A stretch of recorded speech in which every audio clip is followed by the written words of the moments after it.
अगं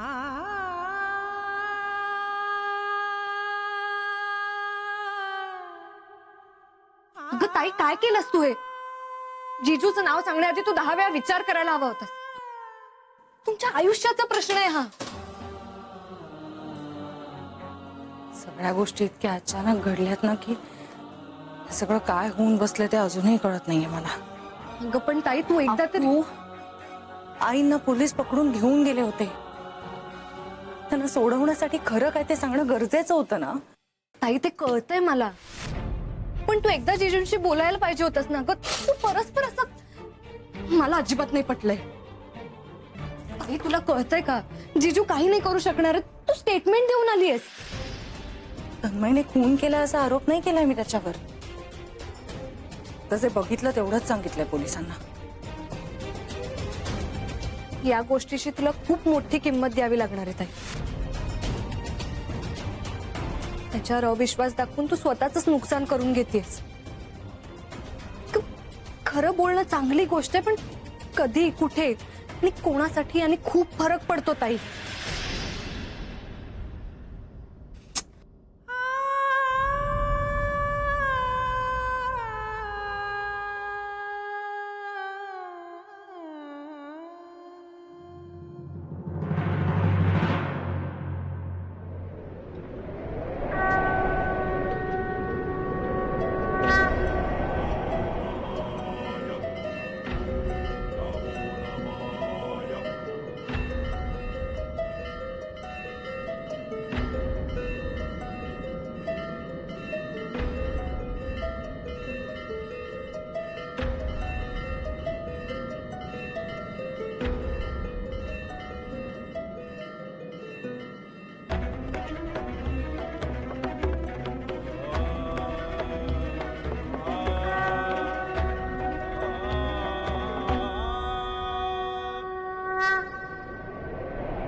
त्याचं नव्हतं झालं ग.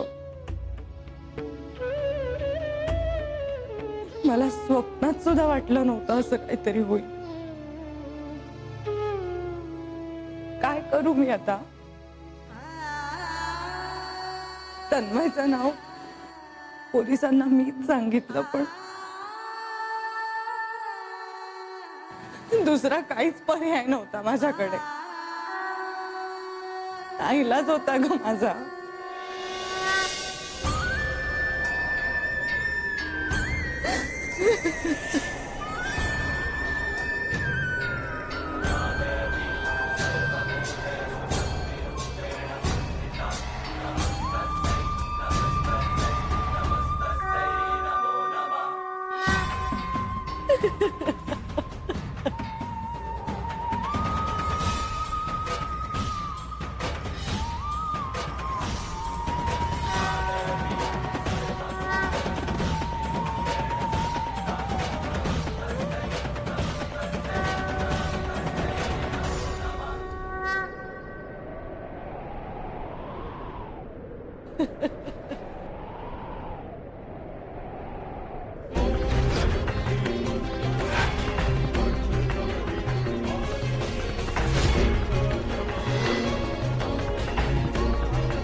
थांब मुली.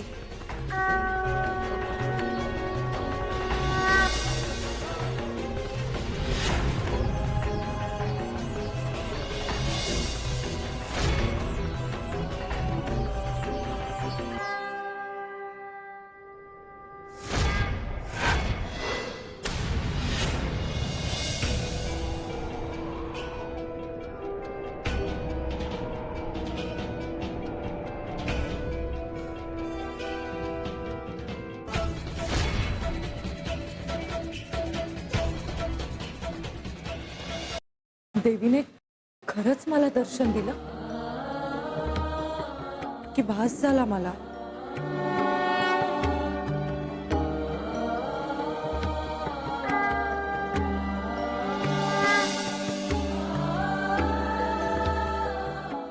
यातून देवीला काही सुचवायचंय का मला?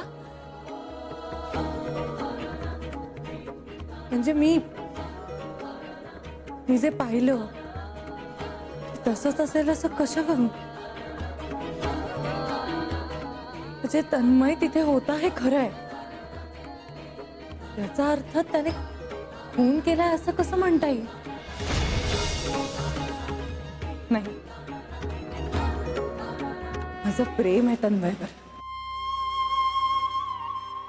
माझ्याशी तो कितीही वाईट वागला असेल तरी नाही, माझा तन्मय खून करणं शक्यच नाही. आता अशा परिस्थितीत त्याला एकटं पाडणं शक्य नाहीये. मला त्याची मदत करायला हवी, त्याची बाजू एकदा समजून घ्यायला हवी. मी जर आता त्याची मदत केली नाही तर मला सत्य कधीच कळणार नाही. मी सोडवेन तन्मयला या सगळ्यातून, मी सोडवेन.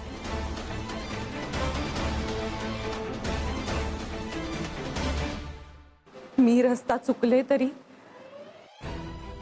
तू आहेस ना मार्ग दाखवायला.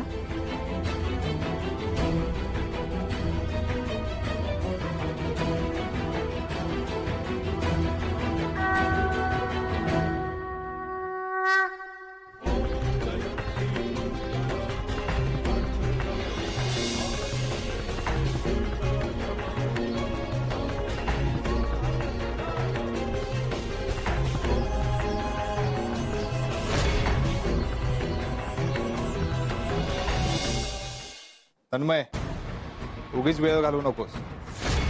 तुझा आणि आमचाही. खरं खरं सांग, काय झालं, कसं झालं?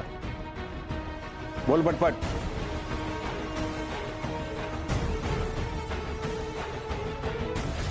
आई तुझा फोन.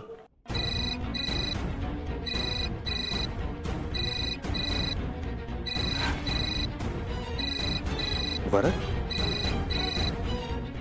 आईच्या फोनवर वरदचा कॉल. मला आज कुठल्याही परिस्थितीत भेटा प्लीज.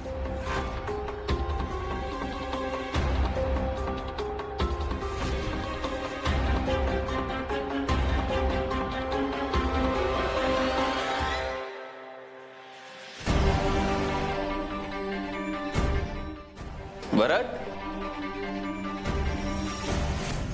वरद,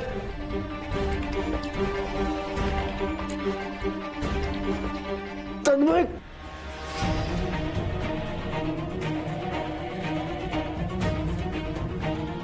तन्मय,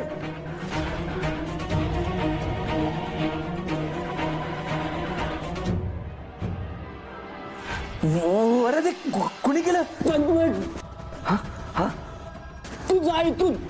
काय जा प्लीज तू. वरद, हे कुणी केलं? कुणी केलंय? वरद, तन्मय, वरद तू प्लीज.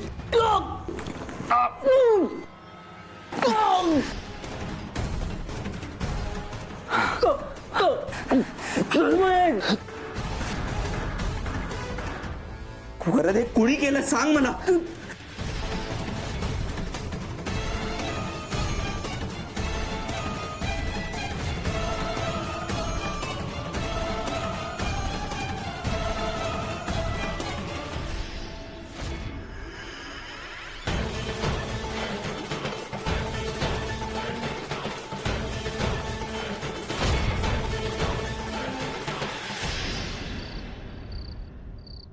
नमस्कार जाधव साहेब, मी वत्सला पारखी बोलतेय नाशिकहून. माझं काम असं होतं की नाशिकमध्ये कोणी चांगला वकील असेल तर मला जरा त्यांचा कॉन्टॅक्ट नंबर देता प्लीज.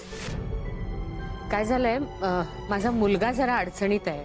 म्हणजे त्याला एका क्रिमिनल केसमध्ये अडकवलं गेलंय. मी डिटेल्स तुम्हाला नंतर सांगते, पण माझी खात्री आहे की तो निर्दोष आहे. त्याला सोडवण्यासाठी मला हुशार वकिलाची गरज आहे. पाठवाल प्लीज.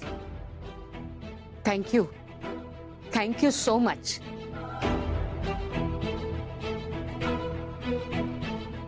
काय झालं आई? जाधव वकील इथल्या चांगल्या वकिलांचा कॉन्टॅक्ट नंबर पाठवतात. पण आई, हे होईल ना ग? होईल ना म्हणजे होणारच. कुणी काहीही केलं तरी पुढच्या 24 तासात मी तन्मयला सोडवून नाही आणलं ना तर नावाची वत्सला पारखी नाही मी.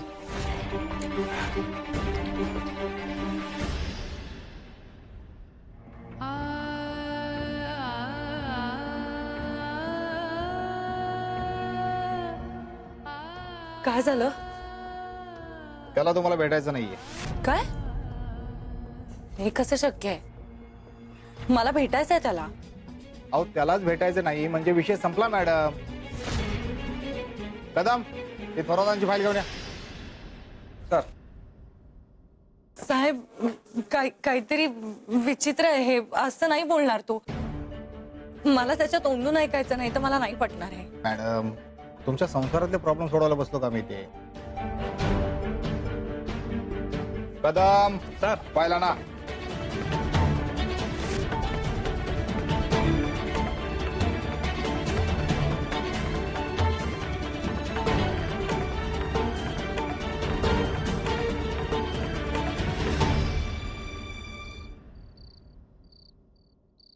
काका हे ना सगळं काहीतरी लपड्याचं काम झालं. म्हणजे काहीतरी घोळ आहे.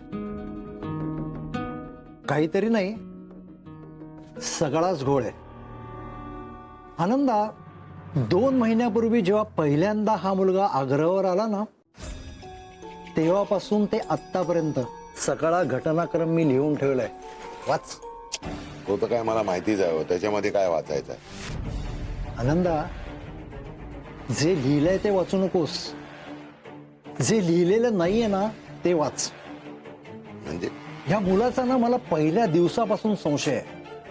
हे वत्सलाबाईंचा ना नक्की काहीतरी प्रॉब्लेम आहे. मला सांग, लग्नाच्या दुसऱ्या दिवशी ही बाई मुलीला घेऊन मुलाच्या सासरी राहायला येते, असं कुठं असतं का रे?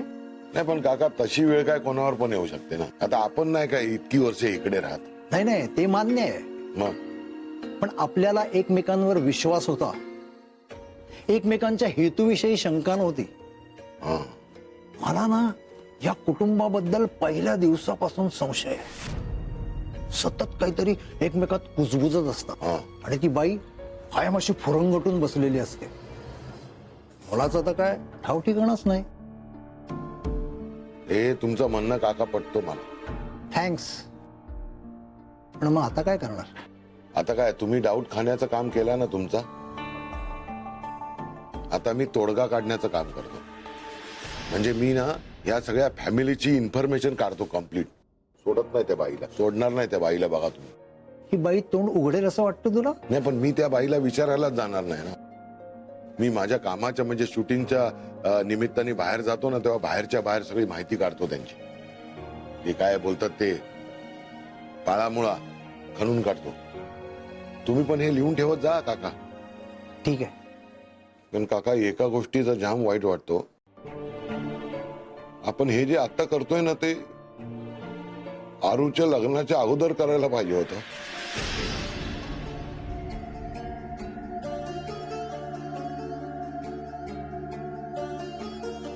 आनंदा, त्यावेळेला मी सगळ्यांना सांगत होतो, पण माझं कोणी ऐकलं नाही.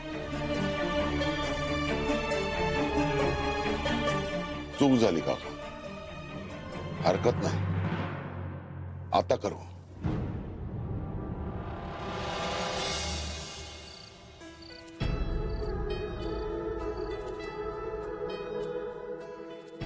आरू, जेवून घे तू पटकन.